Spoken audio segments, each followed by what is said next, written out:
Hello, कैसे हैं आप? पुनः आपका स्वागत है एक नए टॉपिक के साथ। मुझे अब परिचय तो देने की जरूरत है नहीं आप लोगों को। चलिए, परिचय चाहिए। मैं DN Pandey, expert of public administration. केवल पब्लिक एडमिनिस्ट्रेशन नहीं, पॉलिटी एंड गवर्नेंस, लेकिन यहाँ पर पब्लिक एडमिनिस्ट्रेशन की बात हो रही है तो उसके बारे में आज एक नया लास्ट टॉपिक है ऑर्गेनाइजेशन को रन कराने के लिए, जो यूपीएससी का बहुत ही पॉपुलर और सभी स्टेट लेवल में बहुत ही पॉपुलर, बहुत ही मज़ेदार टॉपिक है। आप इंजॉय करेंगे, मुझे पूरा विश्वास है इस लेक्चर में। और जब लेक्चर कंप्लीट होगा तो मैं सारे क्वेश्चन को यहीं पे फ्रेमिंग या सिनेप्सिस करा दूंगा जो पूछे गए हैं लास्ट ईयर में, और इससे बाहर क्वेश्चन बनने नहीं है।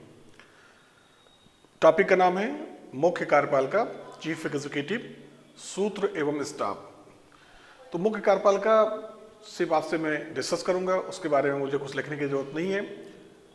जो हमें आपसे शेयर करना है वह है लाइन एंड स्टाफ, सूत्र एवं स्टाफ, और उसके साथ साथ एक और एजेंसी शब्द लगा हुआ है, ऑक्सिलरी एजेंसी, सहायक उपकरण। पहले हम मुख्य कार्यपालिका की चर्चा करें। कभी कभार स्टेट लेवल में पूछा जाता था, अब नहीं पूछा जाएगा। बस आपके ज्ञान के लिए कि शासन के शीर्ष पर जो पद है वह मुख्य कार्यपालिका है। 3 प्रकार की वैश्विक स्तर पर मुख्य कार्यपालिका पाई जाती हैं। पॉपुलर पार्लियामेंट्री सिस्टम, संसदीय कार्यपालिका, जो ब्रिटेन और भारत जैसे देशों में जिसे हम कैबिनेट शासन प्रणाली की संज्ञा देते हैं। दूसरा प्रेसिडेंशियल सिस्टम या अध्यक्षात्मक शासन प्रणाली, जो अमेरिका और फ्रांस जैसे देशों में पाया जाता है। तीसरा मल्टीपल टाइप ऑफ सिस्टम, बहुल शासन प्रणाली, जो स्विट्जरलैंड में पाया जाता है। तो पॉलिटी में मैं इसका डिटेल करूंगा। यहाँ पे सिर्फ आपको परिचय कराना है और ये बताना है कि मुख्य कार्यपालिका का 2 कार्य है। पहला उसका पॉलिटिकल कार्य है, जनता से जनादेश की प्राप्ति, जैसे अभी होने जा रहा है उत्तर प्रदेश का चुनाव, भारत सरकार का चुनाव होगा आगे चलकर 2024 में, या विश्व के अन्य देशों में चुनाव होते हैं तो जनता के समक्ष उपस्थित होते हैं। एक मैंडेट जनादेश की प्राप्ति के लिए जनता से विभिन्न प्रकार के डिक्लेरेशन, घोषणा पत्र जारी करते हैं। चुनाव में जब उस चुनाव के पश्चात बहुमत प्राप्त दल जब सत्ता में आता है तो सरकार का गठन करते हैं, और तब उसका दूसरा कार्य होता है प्रशासनिक कार्य, जिसे गुलिक के शब्दों में हम पोस्ट कार्य के रूप में डिफाइन करते हैं। Planning, organisation, staffing, direction, coordination, reporting and budgeting. लेकिन ये मुख्य कार्यपालिका क्या इस प्रशासनिक कार्यों को अकेले संपादित कर लेगा? नहीं। तो मुख्य कार्यपालिका को कार्यों में सहायता देने के लिए जो 2 एजेंसियां हैं, उन्हीं से संबंधित आज का टॉपिक है। एक मैंने आपको इंट्रोड्यूस कर दिया, परिचय करा दिया कि ये 2 लाइन और स्टाफ, सूत्र एवं स्टाफ, यह डायग्राम में मैंने बता दिया है कि मुख्य कार्यपालिका के कार्यों में, विभिन्न प्रकार के कार्यों में सहायता देते हैं। कैसे देते हैं डिटेल में बताने जा रहा हूं। और एक और एजेंसी, ऑक्सिलरी एजेंसी, उसकी भी चर्चा हम कर लेंगे। वस्तुतः लाइन एंड स्टाफ शब्द का प्रयोग गुलिक के द्वारा किया गया। गुलिक जो सैन्य अफसर थे, मिलिट्री अफसर थे, इन्होंने इसका प्रयोग किया, और ट्रेडिशनल एडमिनिस्ट्रेशन में लाइन और स्टाफ शब्द पॉपुलर हो गया।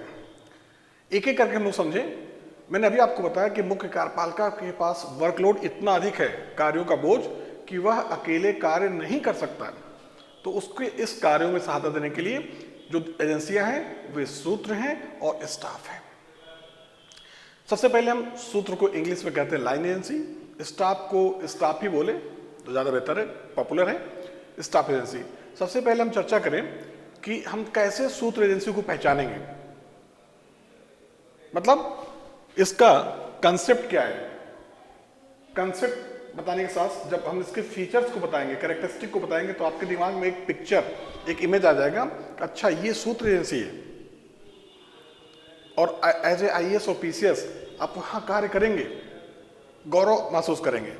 तो सबसे पहले हम देखते हैं सूत्र एजेंसी। अभी मैंने बताया मिलिट्री एडमिनिस्ट्रेशन से ये शब्द यूज किया गया। सूत्र एजेंसी की अवधारणा क्या है? जब हम इसके फीचर्स को डिफाइन करेंगे तो आप कंसेप्ट को बहुत ही बेहतर तरीके से समझेंगे। पहली विशेषता हम बताते हैं सूत्र एजेंसी को, आप समझने का प्रयास करिए प्लीज। सूत्र एजेंसी संगठन के मौलिक उद्देश्यों की प्राप्ति को सुनिश्चित करता है।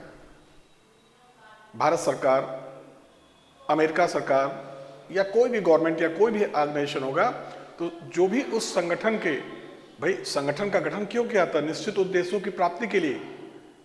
लोक प्रशासन में मैंने बताया था कि शासन द्वारा या सरकार के द्वारा निश्चित उद्देश्य की प्राप्ति के लिए मानवीय, भौतिक और पूंजीगत संसाधनों की व्यवस्था। तो सूत्र उद्देश्य का पहला लक्ष्य हो गया या पहली विशेषता हो गई कि वह संगठन के जो फंडामेंटल गोल ऑब्जेक्टिव होते हैं उनकी प्राप्ति करता है। Line agency to fulfil the fundamental goal of an organisation. दूसरी विशेषता, यह संगठन के मौलिक नीतियों को क्रियान्वित करते हैं। जो भी गवर्नमेंट की पॉलिसी बनती है, लाइन एजेंसी या सूत्र एजेंसी उन नीतियों का क्रियान्वयन करते हैं माय डियर। तीसरी विशेषता, सूत्र एजेंसी पदसोपान के, जो पीछे मैंने पढ़ाया था हायरार्किकल सिस्टम, उस चेन के आवश्यक भाग हैं। Line agency are the important part of scalar chain a hierarchical system. So अतः वे, जब स्केलर चेन आएगा, जब हायरार्की आएगी, तो वे आपस में चेन ऑफ कमांड, ये देखिए मैंने बना दिया, चेन ऑफ कमांड, आदेश की श्रृंखलाओं के द्वारा जुड़े होंगे, एक इंटीग्रेटेड फॉर्म में होंगे। पदसोपान की विशेषता कितना आसान हो गया तो पीछे लेक्चर में दिया। इसीलिए मैं आपको एक एक टॉपिक को मैं वैसे डील करता हूं कि आप पीछे का टॉपिक आगे के टॉपिक के लिए एक बेस का निर्माण करें। तो मैंने क्या बताया नेक्स्ट विशेषता कि सूत्र एजेंसी ये आपस में पदसोपान के आवश्यक भाग होते हैं और आपस में आदेश की श्रृंखला, चेन ऑफ कमांड के द्वारा जुड़े होते हैं। नेक्स्ट विशेषता, सूत्र एजेंसी सत्ता का प्रयोग करते हैं। ये इसको इसके ऊपर करेगा, ये इसके ऊपर सत्ता का प्रयोग, मतलब आदेश देगा। ये चौथा या पांचवा जो भी नंबर है कि लाइन एजेंसी यूजेस कमांड या अथॉरिटी, सत्ता का प्रयोग करते हैं, ठीक है। और फाइनली सूत्र एजेंसी जनता से डायरेक्टली जुड़े होते हैं। They are directly in connection with people, जनता से प्रत्यक्ष रूप से जुड़े होते हैं। अब आपके दिमाग में एक पिक्चर क्लियर हो गया होगा कि एग्जाम्पल हम अगर बताएं सूत्र एजेंसी में कौन कौन आ जाएगा। लाइन एजेंसी के एग्जाम्पल की अगर हम बात करें तो सरकारी जितने विभाग हैं, गवर्नमेंट डिपार्टमेंट, जितने लोक निगम, आगे इसके बाद मैं ही पढ़ाऊंगा, तब मैं फाइनेंशियल एडमिनिस्ट्रेशन, कुछ बच्चों की डिमांड है, घबराए मत, सिस्टमेटिक पढ़ा लीजिए। इसके बाद फाइनेंशियल चलूंगा। लोक निगम, सरकारी कंपनी और भारत में तो नहीं पाया है लेकिन अमेरिका में पाया है इंडिपेंडेंट रेगुलेटरी कमीशन, स्वतंत्र नियामकी आयोग। ये 4 एग्जाम्पल हैं। मतलब जितने भी गवर्नमेंट डिपार्टमेंट हैं, स्वास्थ्य विभाग, शिक्षा विभाग, लोक निर्माण विभाग, सहकारिता विभाग, खाद्य रसद विभाग, जिला प्रशासन, पुलिस प्रशासन, जो डायरेक्टली जनता के साथ जुड़े हुए हैं, जो जनता के लिए संगठन के उद्देश्यों की प्राप्ति करते हैं, संगठन के मौलिक नीतियों को क्रियान्वित करते हैं, पदसोपानिक श्रृंखला से जुड़े होते हैं, चेन ऑफ कमांड, आदेश की श्रृंखला से जुड़े होते हैं, एक दूसरे के ऊपर सत्ता का प्रयोग, DM, SDM, SP, deputy SP, chief medical अफसर, deputy CMO, chief engineer, assistant या सुपरिटेंडेंट इंजीनियर। तो ये कहलाएंगे सूत्र अभिकरण। सरकारी विभाग, public government department, public corporation, government company and independent regulatory commission is the example of line agency. आइए देखते हैं स्टाफ। स्टाफ को जब हम देखते हैं तो शाब्दिक अर्थ होता है सहारा देने वाली छड़ी, ठीक है। मतलब अगर किसी व्यक्ति को, अगर वो चलने में सक्षम नहीं है तो छड़ी से चलता है, उसको सपोर्ट मिलता है। तो स्टाफ एजेंसी को अगर हम डिफाइन करें तो यह क्या करता है, मुख्य कार्यपालिका के कार्यों में क्या करता है, अपने सलाह या विचार विमर्श के द्वारा सहायता प्रदान करता है। पहला इसका कैरेक्टरिस्टिक। अर्थात मुख्य का, मैंने बताया स्टाफ का अर्थ होता है मुख्य कार्यपालिका के कार्यों में सहायता, विचार विमर्श, सलाह देना। जो एजेंसी, जैसे नीतियां जो बनेंगी तो नीतियां कैसे बनेंगी, चीफ एग्जीक्यूटिव को जो सहायता देगा, सलाह देगा, सूचना देगा, ठीक है, वही कहलाते स्टाफ एजेंसी। दूसरा इसकी विशेषता देखिए, मुख्य कार्यपालिका के पास यदि समय होता तो वह जिन कार्यों को स्वयं निष्पादित करता, उन्हीं कार्यों के संदर्भ में स्टाफ उपकरण की भूमिका महत्वपूर्ण है। और मुख्य कार्यपालिका के पास जो मुख्य कार्यपालिका का जो कार्य है, गोली के शब्दों में अभी आपने बताया प्रशासनिक कार्य, पोस्ट कार्य, अर्थात स्टाफ एजेंसी क्या करेगा, स्टाफ एजेंसी यह पोस्ट कार्य संबंधित कार्यों को करेगा। यह वस्तुतः है जो मुख्य कार्यपालिका का कार्य है, लेकिन मुख्य कार्यपालिका के पास टाइम नहीं है, due to lack of time. ये सारे फंक्शन कौन करेगा, स्टाफ एजेंसी के द्वारा किया जाएगा। ये भी एक फीचर्स हो गया, दूसरा फीचर। तीसरा फीचर, मूने ने, एक विद्वान का नाम है, कई बार पीछे मैंने आपको संचार में, समन्वय में नाम दिया, मूने ने कहा है कि staff agency is the extension of chief executive, work of chief executive. Staff agency मुख्य कार्यपालिका के कार्यों का विस्तार है, एक्सटेंशन है। अर्थात मूने ने कहा कि स्टाफ मुख्य कार्यपालिका के लिए आंख, आई, ईयर, कान और हैंड्स, हाथ का कार्य करता है। आंख से क्या होता है, देखा जाता है क्या चल रहा है देश में, कान से सुना आता है कैसे चलाया जाए देश को, और हाथ से कार्य किया जाता है। इतना ज़्यादा महत्व दिया गया स्टाफ को, ये मैंने कैटेगराइज कर दिया। और इसके बाद जो मैंने लाइन एजेंसी की विशेषता बताई है, उसके आगे जोड़ दीजिए, स्टाफ सूत्र अभिकरण को उन कार्यों में सहायता प्रदान करेगा। मुख्य उद्देश्य स्टाफ का होता है, चूंकि मुख्य कार्यपालिका स्वयं कार्य नहीं करेगा, तो स्टाफ क्या करेगा, अपने सलाह, विचार विमर्श, परामर्श के माध्यम से क्या करेगा, मुख्य कार्यपालिका के द्वारा या माध्यम से लाइन एजेंसी को सहायता प्रदान करेगा।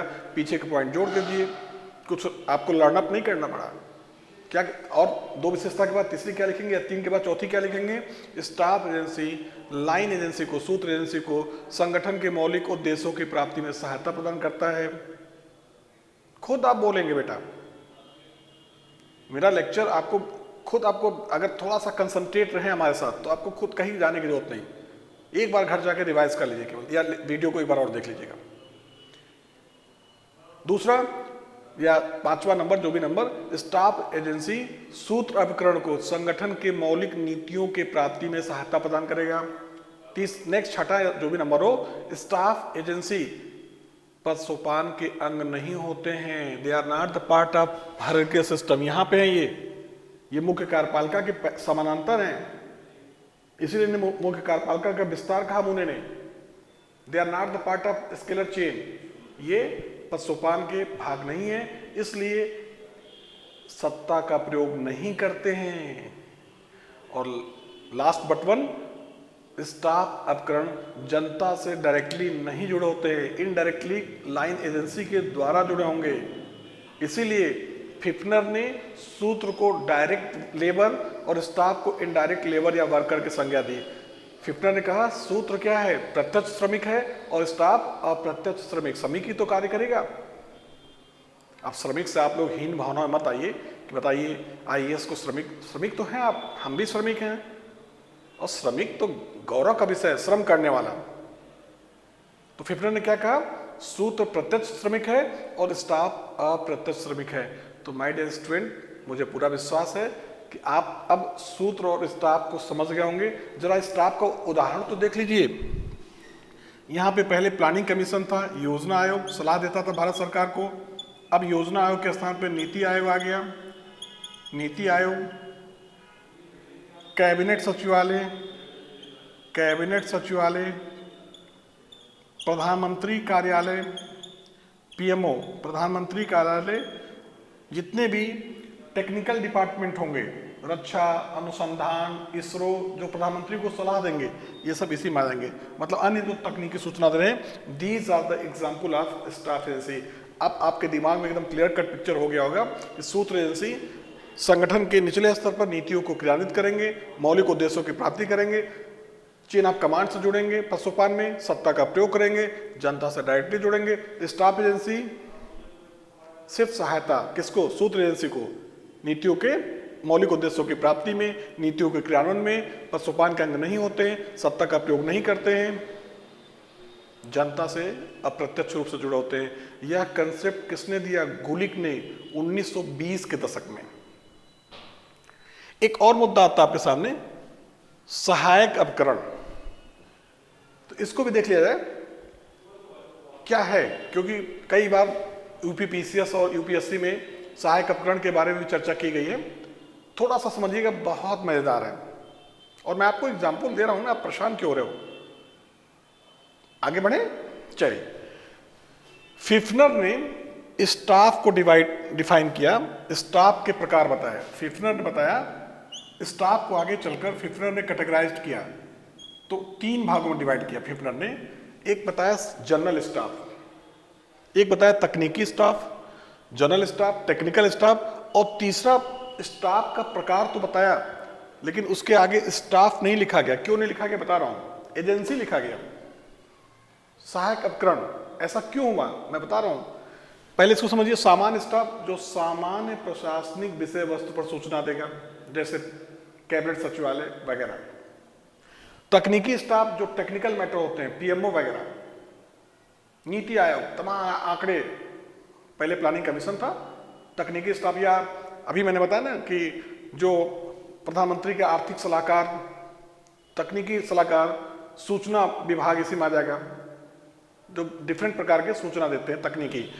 और यहां देखिए फिफ्नर जो तीसरा कैटेगराइज किया, उसे क्या नाम दिया? उसे ऑक्सिलरी एजेंसी बताया। यहां देखिए स्टाफ नहीं लगाया। इट मींस, इसीलिए देखिए मैंने फ्रेमिंग में लिख दिया है स्टाफ उपकरण की विशेषताएं, सहायक उपकरण की विशेषताएं और स्टाफ से तुलना। मतलब स्टाफ का भाग होने के बावजूद सहायक के आगे स्टाफ नहीं लगा, इसका मतलब कुछ ना कुछ डिफरेंसेस हैं। बिलोबी और वाइट जैसे विद्वान सहायक उपकरण को सहायक ऑक्सिलरी क्या कहते हैं? एजेंसी भी नहीं कहते हैं, ऑक्सिलरी फंक्शनल सर्विसेज कहते हैं, सहायक कार्यात्मक सेवा। एक अलग कैटेगराइज किया है। वाइट और विलोबी लोक प्रशासन के विद्वान हैं। एक्चुअली में वास्तव में आप देखेंगे कि यह हाउसकीपिंग का कार्य करता है। कौन? सहायक उपकरण। हाउसकीपिंग मतलब लाइन एजेंसी को जैसे स्टाफ सहायता करता है, वैसे ऑक्सिलरी भी सहायता करता है, लेकिन दोनों में अंतर होता है। मैं यहां पे आ गया हूं। सहायक उपकरण की विशेषता क्या है? सहायक उपकरण या लाइन एजेंसी सूत्र उपकरण को सहायता प्रदान करता है, लेकिन वह सहायता विशिष्ट वास्तविक कार्यों के संचालन के द्वारा प्रदान करता है, खुद कार्य करता है।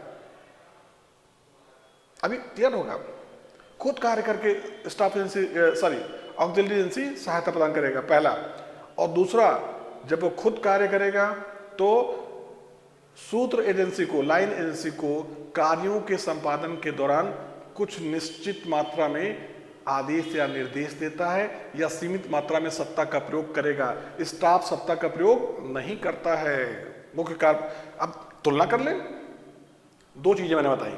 मैंने आपको क्लियर कर दिया कि स्टाफ उपकरण का प्रकार होने के बावजूद जनरल स्टाफ, टेक्निकल स्टाफ, लेकिन यहां पर ऑक्सिलरी एजेंसी लिखा गया है।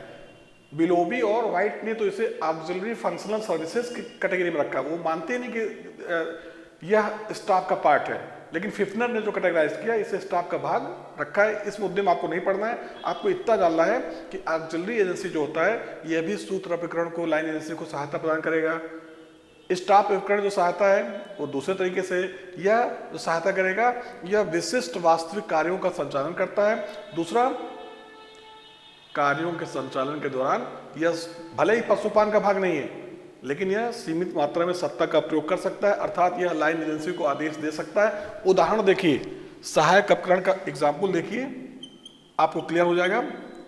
एग्जाम्पल ऑफ सहायक उपकरण, यूपीएससी संघ लोक सेवा आयोग, यह भारत सरकार को सलाह भी देता है, सूत्रग्रहण हुआ कि आप इन कैंडिडेट को आप रिकमेंड किया कि आप प्लेसमेंट के लिए, और खुद जिला प्रशासन में आदेश देता है कि परीक्षा ऐसे कराइए, शांतिपूर्वक, नकल विहीन, वगैरह वगैरह। ठीक है। Directorate of disposal and supply, पूर्ति एवं निपटान निदेशालय, यह सभी डिपार्टमेंट से पूछता है कि आपको किस चीज़ की स्टेशनरी, एसी या अन्य कोई भी संसाधन चाहिए तो फिर आप बताइए कि इसके पहले कैसे काम कर रहे थे। मतलब सप्लाई भी करेगा, लेकिन आदेश भी देगा, प्रश्न भी पूछेगा, जांच भी करेगा। इसलिए इसके पास सत्ता भी है, सत्ता का भी उपयोग कर रहा है और सलाह भी दे रहा है। तीसरा,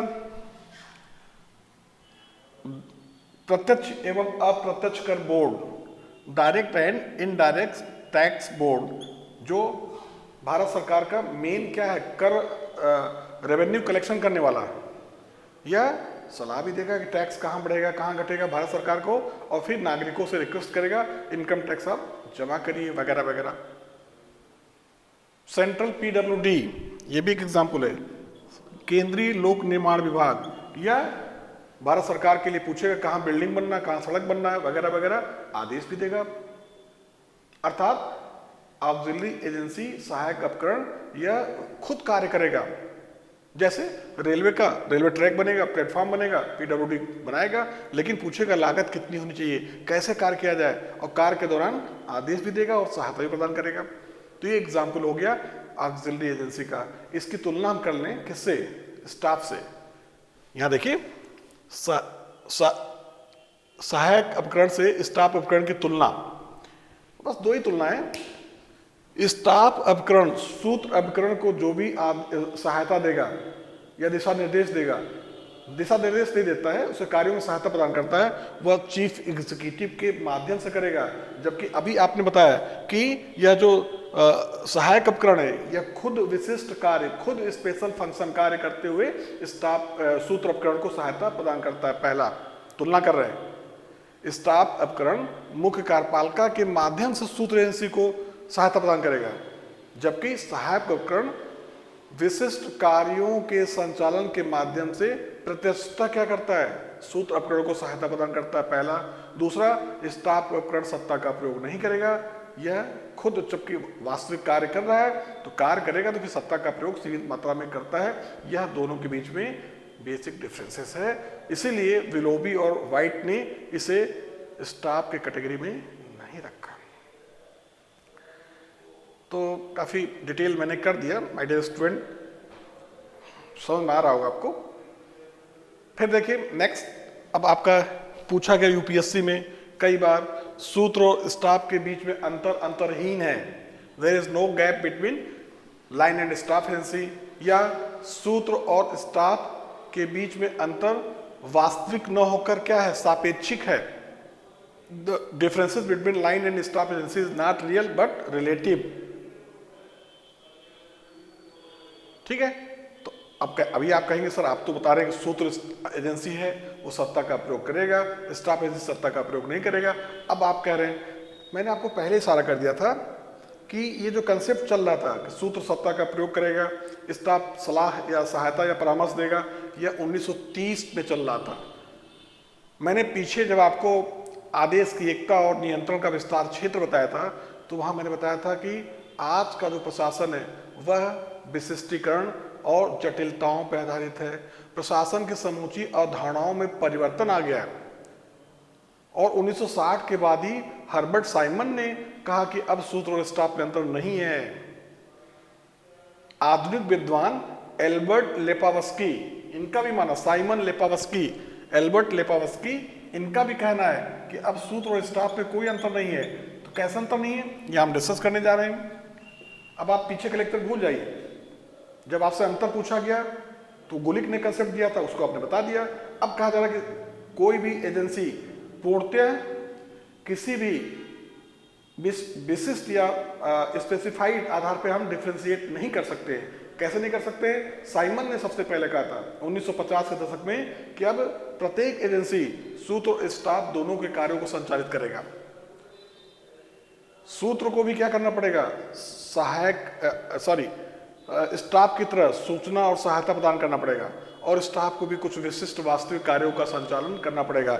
एल्बर्ट लेपावस्की यही कहते हैं कि आधुनिक जटिल संगठनों के समक्ष जो चुनौतियां उत्पन्न हो रही हैं, अब कोई एक एजेंसी अकेले किसी कार्य को नहीं करेगी। सूत्र उपकरण को भी सीमित मात्रा में सूचनाएं इकट्ठा करनी चाहिए, परामर्श देना चाहिए, सलाह देना चाहिए, और स्टाफ उपकरण को भी सीमित मात्रा में सत्ता का प्रयोग करना चाहिए। मतलब अब दोनों के बीच में अंतर नहीं है। हम एग्जाम्पल समझा दें कि भारतीय संदर्भ में प्लानिंग कमीशन था पहले, योजना आयोग, अब नीति आयोग है। इसके शीर्ष पे कौन है, प्राइम मिनिस्टर है। प्राइम मिनिस्टर क्या करेगा, ये नीति आयोग क्या करेगा, गवर्नमेंट ऑफ इंडिया को प्लानिंग के संदर्भ में सहायता देगा, भारत सरकार को क्या करेगा, सहायता देगा। और इसका जब योजना आयोग की आंतरिक संरचना को हम देखते थे, इंटरनल स्ट्रक्चर को, तो ढेर सारे इस पे कुछ विशेषज्ञ हैं, कुछ ब्यूरोक्रेट्स हैं, तो थे। यो प्लानिंग कमीशन में कुछ पदेन अध्यक्ष, एक 700 प्राइम मिनिस्टर था। जब योजनाएं बनती थी उस संदर्भ में यह परामर्श देता था गवर्नमेंट ऑफ इंडिया को, तो स्टाफ का कार्य कर दिया। और नीचे जो तमाम विशेष मंत्री भी थे, उसके अलावा आर्थिक, सांख्यिकी विभाग, ब्यूरोक्रेसी, तो ये आपस में क्या करते थे, ये एक दूसरे के ऊपर सत्ता का प्रयोग करते थे। सूत्र का भी कार्य कर रहा था, वही कार्य नीति आयोग कर रहा है। योजना आयोग को हमने एग्जाम्पल में बताया था स्टाफ एजेंसी, लेकिन अगर हम योजना आयोग के आंतरिक संरचना को देखें, ऊपर तो ये सलाह दे रहा है भारत सरकार को, नीचे यह पदसोपानी व्यवस्था के अंतर्गत सत्ता का भी प्रयोग कर रहा है। तो लेपावस्की कथन सही हो गया, अभी नहीं क्लियर हुआ। दूसरे एग्जाम्पल से समझा दूं। ब्रिटेन, चलिए आपको ब्रिटेन की यात्रा करा दूं। ब्रिटेन में क्या है, ट्रेजरी। ट्रेजरी क्या करता है, ट्रेजरी का कार्य होता है कार्यपालिका या क्राउन या प्रधानमंत्री को सहायता प्रदान करना, क्राउन को। तो ये ट्रेजरी इस संदर्भ में किसका रोल करेगा, जो सहायता दे रहा है, सूचना दे रहा है, स्टाफ। और यही ट्रेजरी अपने अधीनस्थ अभिकरण को क्या देता है, आदेश या सत्ता का प्रयोग करता है। किसका कार्य कर दिया, सूत्र का कार्य कर दिया। अभी भी नहीं समझ में आया, आइए अमेरिका चलते हैं। व्हाइट हाउस, राष्ट्रपति का यह व्हाइट हाउस राष्ट्रपति को क्या करता है, अमेरिका के सरकार की नीतियों के बारे में सलाह देता है। तो व्हाइट हाउस क्या हो गया, राष्ट्रपति का स्टाफ हो गया, और व्हाइट हाउस का अपना पदसोपान है, सत्ता का प्रयोग करेगा। इसके लिए क्या हो जाएगा, सूत्र उपकरण। लग रहा है आपको मजा नहीं आ रहा, चलिए वापस इंडिया आते हैं। यहां देखिए सचिवालय में सचिव, सेकंड पेपर पढ़ाएंगे। मंत्री का क्या होता है, स्टाफ होता है, मंत्री को सहायता देता है, परामर्श देता है। और अपने प्रशासनिक संरचना में विशेष सचिव, संयुक्त सचिव, joint secretary, deputy secretary, under secretary वगैरह वगैरह, यहाँ क्या करेगा, सत्ता का प्रयोग करेगा। यहाँ पे क्या हो गया, सूत्र हो गया। अब आपको एक चीजें क्लियर हो गई होंगी कि किसी भी पदसोपानिक संरचना में कोई भी पद अपने वरिष्ठ के लिए स्टाफ का कार्य करेगा और अपने से सबऑर्डिनेट के लिए सूत्र का कार्य करेगा। इसीलिए कहा जाता है कि सूत्र और स्टाफ के बीच में अंतर अंतरहीन है, या सूत्र एवं स्टाफ के बीच अंतर वास्तविक न होकर सापेक्षिक है। और कोई भी अंतर वास्तविक नहीं होता, हमेशा रिलेटिव होता है। जैसे कोई व्यक्ति अच्छा खिलाड़ी है तो सापेक्षिक है, कभी उसका फॉर्म खराब हो जाएगा। कोई अच्छा शिक्षक है तो हमेशा अच्छा नहीं पढ़ाएगा, हो सकता है कभी खराब पढ़ाए। तो जब आप तुलना करते हैं तो वो हमेशा रिलेटिव होता है, सापेक्षिक होता है। ये यूपीएससी में कई बार पूछा गया क्वेश्चन कि सूत्र और स्टाफ के बीच में जो अंतर है कार्यात्मक पहलू से जुड़ा हुआ है। 2007 में सहायक विषय कार्यात्मक पहलू और सहायक विषय वस्तु से जुड़ा हुआ है, न कि आदेश की श्रृंखला से। इसके अलावा लास्ट में है सूत्र स्टाफ में विवाद क्या है, बहुत डिस्प्यूट है। अब सूत्र कैबिनेट सचिव, प्रधानमंत्री कार्यालय के प्रधान सचिव, स्टाफ, और सूत्र में डीएम, ये नीचे के अधिकारी। तो कहीं ना कहीं कन्फ्लिक्ट तो होता ही है। तो क्या कन्फ्लिक्ट है, लास्ट में हम लोग देख लेते हैं। सूत्र एवं स्टाफ में विवाद और समाधान बस कंप्लीट हो जाएगा। विवाद क्या क्या है? संगठन के पहला विवाद देखिए, हालांकि इसका कंक्लूजन जब करेंगे तो एक हम इस पर कुछ निष्कर्ष निकालेंगे, लेकिन अभी देखिए किस बात को लेकर इन दोनों में डिस्प्यूट है। सूत्र और स्टाफ के बीच में जो पहला डिस्प्यूट है वह यह है कि संगठन के मौलिक उद्देश्यों की प्राप्ति सूत्र द्वारा की जाती है, लेकिन महफिल कौन लूटता है, क्रेडिट किसको मिलता है? स्टाफ को, प्रधानमंत्री या मुख्यमंत्री डीएम को नहीं करेगा वकफ, वहां बैठा हुआ प्रमुख सचिव, मुख्य सचिव, तो महफिल वो लूट जाते हैं। इस बात से लेकर लाइन एजेंसी में फ्रस्ट्रेशन होता है कि सब दिन रात हम काम करते हैं और क्रेडिट किसको मिलती है? स्टाफ एजेंसी को। ये पहला विवाद है। दूसरा विवाद क्या है? सूत्र एजेंसी का यह आरोप है कि स्टाफ एजेंसी जब नीतियां बनाता है तो उन नीतियों के निर्माण के दौरान उनसे कोई विचार विमर्श, डेलिबरेशन या कंसल्टेंस, परामर्श नहीं करता है। तो स्टाफ कहां चुप बैठेगा? स्टाफ एजेंसी कहता है कि सूत्र एजेंसी उनके द्वारा बनाए गए नीतियों के प्रति गंभीर, सीरियस नहीं होते हैं। चौथा विवाद, सूत्र की तुलना में स्टाफ को अधिक वेतन, सुपर ग्रेड और अधिक सम्मान प्रधानमंत्री और मुख्यमंत्री के बगल बैठ रहा है। कल्पना करिए आप। और ये एक और विवाद है। और अंतिम विवाद है, सूत्र अपकरण का कहना है कि स्टाफ अपकरण पर सोपानिक श्रृंखला को तोड़कर आदेश देते हैं। यार ये भी कोई विवाद है। इसलिए मैं जब कंक्लूड करूंगा तो मैं बताऊंगा कि सूत्र और स्टाफ के बीच में जो विवाद है वह वास्तविक कम है, मनोवैज्ञानिक अधिक। ये क्वेश्चन बना है या बनेगा कि सूत्र और स्टाफ के बीच में विवाद वास्तविक न होकर मनोवैज्ञानिक है, मानसिक लेवल पे। मैं बड़ा कि आप तू बड़ा, भी ये लड़ाई ईगो की है, सुपर ईगो की। तो आपको मैंने 5 बताया। पहला क्या बताया, फिर से रिपीट कर दूं कि सूत्र अपकरण संगठन के मौलिक उद्देश्यों की प्राप्ति करता है। क्रेडिट किसको मिलती है? स्टाफ एजेंसी को। सूत्र एजेंसी का आरोप है कि स्टाफ एजेंसी नीतियों के निर्माण में उनसे कोई परामर्श या विचार विमर्श नहीं करता है। स्टाफ अपकरण का आरोप है कि सूत्र अपकरण उनके द्वारा बनाए गए नीतियों के प्रति सिंसियर या सीरियस नहीं होते हैं। चौथा, सूत्र की तुलना में स्टाफ को अधिक वेतन और अधिक सम्मान। और पांचवा, इस सूत्र प्रकरण का आरोप है कि स्टाफ उपकरण पर सोपानिक श्रृंखला को तोड़कर आदेश देते हैं, जिससे जो संगठन के अनुशासन और मनोबल पर विपरीत प्रभाव डालता है। फटाफट इन विवादों का समाधान कर लिया जाए। ये कोई विवाद है ही नहीं। अब कम से देखिए, पहला विवाद क्या है कि सूत्र और क्रेडिट किसको मिलती है? स्टाफ को। तो आपको यह समाधान देना पड़ेगा कि सूत्र और स्टाफ दोनों के कर्मचारियों का आपस में म्यूचुअल ट्रांसफर किया जाए। होता भी है, डीएम सचिवालय में जाता है और सचिवालय से लोग फील्ड में भी आते हैं। दोनों को, जब आप सचिवालय में जाएंगे तो मुख्य कार्यपालिका के गुस्से का शिकार भी होना पड़ता है, और यहाँ पे आएंगे तो जनता तो बैठी, जनता जनार्दन। तो दोनों की समझ चुनौतियां हैं, और नीति अगर अच्छी नहीं बनी तो मुख्य कार्यपालिका आपको छोड़ेगा नहीं। और यूपी जैसा मुख्य कार्यपालिका हो, सीएम या वहाँ पे मोदी जी हैं, तो फिर तो आपको डांट पड़नी पड़नी है। आप सस्पेंड हो सकते हैं, टर्मिनेट हो सकते हैं, तमाम बातें। और यहाँ अगर क्षेत्र में आप नहीं काम करेंगे तो जनता का कोप भाजन होगा, फिर जाएगा सूचना वहाँ तक। तो दोनों के समझ चुनौती है। तो म्यूचुअल ट्रांसफर होता है, दोनों एक दूसरे की समस्याओं को समझें। दूसरा है, स्टाफ उपकरण को चाहिए कि जब वह कोई पॉलिसी बनाए तो एक रफली लाइन एजेंसी को एक प्रपोजल भेजें कि इस मुद्दे पर पॉलिसी बन रही है, आपका विचार विमर्श क्या है। सूत्र उपकरण सलाह दे, स्टाफ भले उसको डस्टबिन में डाल दे, खुद का बनाए पॉलिसी, लेकिन जब वह पॉलिसी बन के आएगी तो सूत्र उपकरण पूरे मनोयोग से कार्य करेगा, क्योंकि उसको ऐसा महसूस होगा कि उससे भी सलाह लिया गया, उसकी भी सुनी गई। Team management. देखिए, 2 विवाद का एक समाधान। तीसरा, वेतन और भत्ते में अंतर है। तो यहां तो भाई कार्मिक प्रशासन में मैं पढ़ाऊंगा ड्यूटी क्लासिफिकेशन, रैंक क्लासिफिकेशन, तो यहाँ पे तो अमेरिका के समान ड्यूटी क्लासिफिकेशन होना चाहिए, समान कार्य के लिए समान वेतन। हमारे यहाँ ऐसा नहीं है, जबकि ये बहुत दिनों से डिमांड की जा रही है कि समान कार्य के लिए समान वेतन के सिद्धांत को लागू किया जाए। सभी अच्छा कार्य कर रहे हैं, सबको एक समान वेतन मिलना चाहिए, एक जैसे कार्य करने वाले को एक समान वेतन।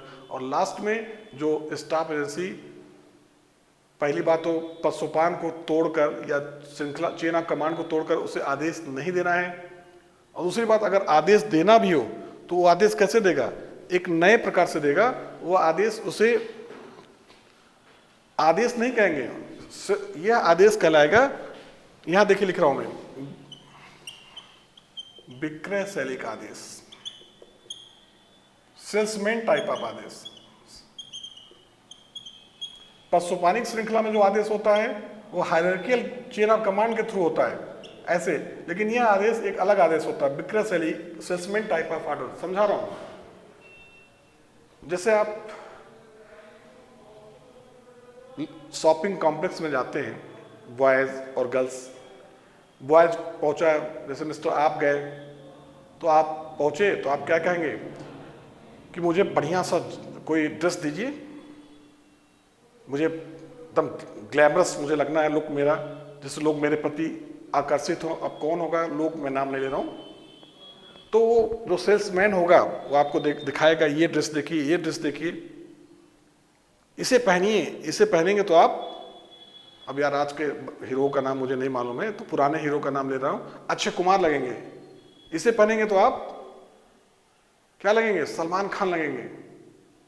कितना आपके ऊपर जमेगा, तो आप प्रसन्न हो जाएंगे, पहनेंगे, भले ही आप पहनने के बाद कादर खान लगे, लेकिन आपने उस ड्रेस को परचेज किया, उसने तारीफ की आपकी, आप खुश हो गए, और आपने जो सबसे दुष्कर कार्य है पैसा लेना, उसने आपसे, सेल्समैन ने डेबिट कार्ड, क्रेडिट कार्ड या कैश पैसा ले लिया। आदेश दिया आपको कि ये 5,000 का है, कोई आपसे आसानी से 500 रुपये नहीं ले सकता है, लेकिन उस सेल्समैन ने, लड़कियां गई तो वहाँ पे सेल्स गर्ल्स होती हैं, हाँ बताइए मैडम, तो ऐसा कोई ड्रेस दीजिए कि मैं करीना खान चोपड़ा, जो भी प्रियंका चोपड़ा, करीना चोपड़ा, जो भी नाम है, या आजकल की श्रद्धा कपूर और ये कौन सा भट्ट है, अब जो भी आप समझिए, ऐसा ड्रेस दीजिए कि मैं ऐसी लगूं। अब सेल्स गर्ल्स उनको पहनाएगी खूब ढेर सारे ड्रेस, क्योंकि देखिए आप एकदम क्या लग रही हैं, आलिया भट्ट लग रही हैं, श्रद्धा कपूर लग रही हैं, हाँ, वो जो बड़ी अच्छी एक्टिंग करती है, कई हैं अच्छे एक्टर, आप ऐसा लग रही हैं, आप तुरंत प्रसन्न होंगी, वो ड्रेस परचेज कर लेंगी, पेमेंट कर देंगी।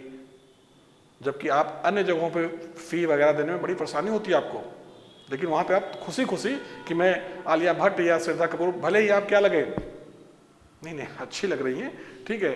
तो ये क्या हो गया, सेल्समैन टाइप ऑर्डर, उसने आपको ड्रेस दिया, आपको मोटिवेट किया, आपने पेमेंट किया। तो जो स्टाफ एजेंसी है वो सूत्र प्रकट से ऐसे आदेश दे कि अरे आप अगर न होते तो यह डिपार्टमेंट चलता नहीं, आप बहुत अच्छा काम करते, भले वो कुछ नहीं करता हो, सबसे यही कहे कि आपने क्या गजब काम किया, आपने इस डिपार्टमेंट को बहुत आगे बढ़ाया, आपकी बहुत आवश्यकता है। खुशी खुशी स्टाफ के आदेश का पालन करेगा कौन, सूत्रकरण, और कोई चेन ऑफ कमांड और किसी प्रकार का डिसिप्लिनरी जो अनुशासनात्मक व्यवहार है उसमें कोई चेंजेस नहीं आएगा। तो ये कहलाता है salesman type of order. Dear student, conclude क्या करेंगे कि सूत्र और स्टाफ मुख्य कार्यपालिका के कार्यों के निष्पादन में बहुत ही महत्वपूर्ण इकाई हैं। दोनों एक दूसरे के विरोधी न होकर पूरक हैं, कॉम्प्लीमेंट्री हैं, और इनके द्वारा किसी भी संगठन या शासन प्रणाली को प्रभावशाली तरीके से संचालित करने के लिए इनके बीच में आपस में कोऑर्डिनेशन आवश्यक है।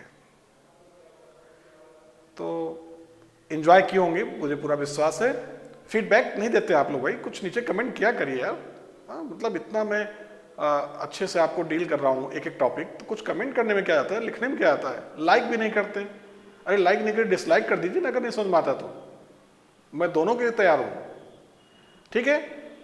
तो डियर स्टूडेंट, मिलते हैं एक छोटे से ब्रेक के बाद नए टॉपिक में। टॉपिक क्या है, पब्लिक इंटरप्राइजेज, लोक उपक्रम, जिसमें हम चर्चा करेंगे विभागीय उपक्रम, सरकारी कंपनी और लोक निगम, ठीक है। ये 2 पार्ट में चलेगा क्योंकि थोड़ा सा लंबा टॉपिक है। लोक उपक्रम भाग 1, लोक उपक्रम भाग 2। उसके बाद कुछ छात्रों की डिमांड है, भाई मैं परेशान हो गया हूँ फिनेंशियल एड, परेशान नहीं हूँ, अच्छा लगता है, थोड़ा सा सिस्टमेटिक मुझे पढ़ा दीजिए प्लीज़। फिर मैं वित्तीय प्रशासन और प्रबंधन दोनों पढ़ाऊंगा, फर्स्ट और सेकंड पेपर, ठीक है। तो थैंक यू सो मच।